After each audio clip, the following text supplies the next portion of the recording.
Big Boss Tamil season 9 Sandra இருக்குது பாருங்க. திவ்யா மேலே வன்மத்தில் இருக்குது. பிரஜைனை வந்து லவ் பண்ணியிருப்பார் போல.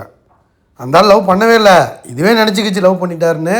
திவ்யாவும் க்ளோஸாக இருந்தோன்னே சந்தேகம் இது வந்து எப்படின்னா ஒரு ஒரு சைக்கோ பார்த்த மாதிரி சந்தேகப்பட்டுக்கிட்டே இருக்குது. சும்மாவே எரியிற எண்ணெயில் வந்து பாரு வந்து நெய்யை ஊற்றி இன்னும் கிளப்பி விடுது. லைக் பண்ணிட்டு வீடியோ பாருங்கள், கண்டிப்பாக சப்ஸ்கிரைப் பண்ணிட்டு வீடியோ பாருங்கள் ஃப்ரெண்ட்ஸ். பாரு கேட்குது, சும்மா பேசி பாருங்களேன் திவ்யாட்ட. ஏன் பேசாமே இருக்கீங்க? நல்லா க்ளோஸாக தானே இருந்தீங்க, அப்புறம் ஏன் அப்படி திடீர்னு இப்படி மாறுறீங்க? அப்படி மாறக்கூடாது.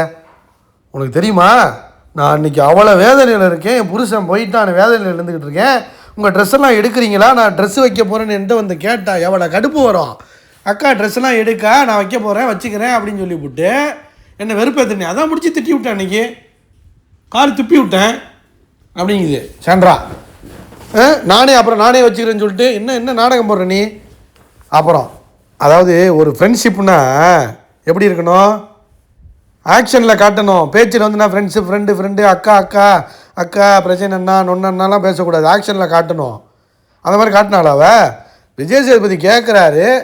கேட்கும்போது இப்போ யார் வெளில போவான்னு கேட்கும்போது உடனே என்ன சொல்கிறான், அவன் சாண்ட்ரான்னு சொல்கிறான். அப்போ எனக்கு எவ்வளோ மனசு உடஞ்சிருக்கும். அட பைத்தியமே சாண்ட்ரா, இது ஒரு கேமுடி. கேமில் ஃப்ரெண்ட்ஷிப்பாகவே இருந்தாலும் என்ன அவங்களுக்கு தோணுதோ அதான் சொல்ல முடியும். உனக்கு ஜிங்சாக் போடுறதுக்கு, உனக்கு ஃபேவரிசம் பண்ணுறதுக்கு திவ்யா உள்ளே வந்திருக்கு.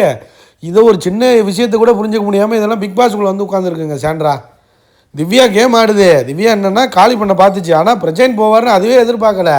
ஆனால் பிரச்சனை லவ்வும் பண்ணலை. உன் மேலே மரியாதை அது வச்சுருக்கு. ஆனால் அதுவே வந்து டெக்கோரம் டிக்னிட்டின்னு சொல்லிட்டு தோற்று போயில உட்காந்துருக்கு. வெளியில் ஒரு பாட்டை வச்சுக்கிட்டு ஏமாற்றி ஓட்டு போட்டுக்கிட்டு இருக்காங்கிறதே தெரியாமல் அது மேலே அவ்வளோ வன்மமாக வருதுங்க திவ்யா மேலே. இல்லை, ஒரு நாமினேஷன் பாஸ் கிடைக்கிது, அதை கூட நீங்கள் வந்து மனுஷங்களாம் நீங்களாம் யார் திவ்யா மேலே உச்சத்தின்னு இருக்குங்க. அதாவது என்னென்னாங்க, திவ்யாவும் பிரஜைனும் அஃபேர் வச்சுருக்காங்க மாதிரி சந்தேகப்படுதுங்க சாண்ட்ரா. இதை விட ஒரு பைத்தியக்காரத்தனம். அதுவும் பிக் பாஸ் இத்தனை கேமரா இருக்குது, அவன் எங்கே வச்சுருந்தாங்க? ஒரே ஒரு ஷோவில் ஒரே ஒரு டாஸ்கில் வந்து துண்டிப்பில் வந்து சாண்ட்ராவை துண்டித்தது கேமுக்காக. விக்ரம் வந்து நீங்கள் எமோஷனலாக கனெக்ட் ஆகிருக்கீங்கன்னு சொன்னதுக்காக துண்டிச்சு விட்டான். நீட்டிப்பு என்னென்னா வேறு யாரும் கூட இன்னும் பண்ணியிருக்கலாம். சரி, எல்லாம் நம்ம க்ளோஸாக இருக்கமேன்ட்டு தான் திவ்யா சொன்னது. திவ்யா கூட போய் படுக்கிறதுக்கு, திவ்யா கூட போய் செக்ஸ் வச்சுக்கிறதுக்கு, திவ்யா கூட போய் கல்யாணம் பண்ணிக்கிறதுக்காக பண்ணால். இவ்வளோ ஒரு கேவலமாக வந்து ஒரு கேவலமான ஒரு கண்டஸ்டன்ட்னா சாண்ட்ரா தாங்க.